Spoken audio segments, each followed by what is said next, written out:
এই হাসনাত, সার্জিস,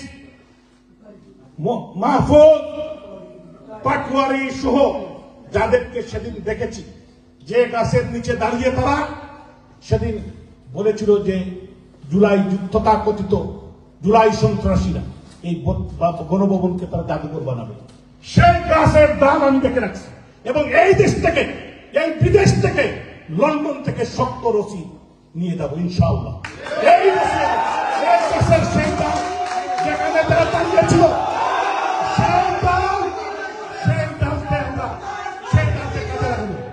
সেই ডালকে কাজে লাগাবো।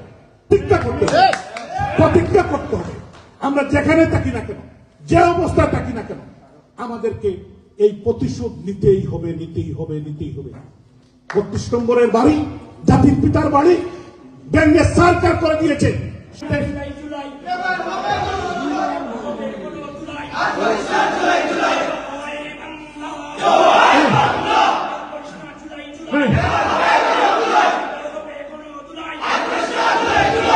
Hey,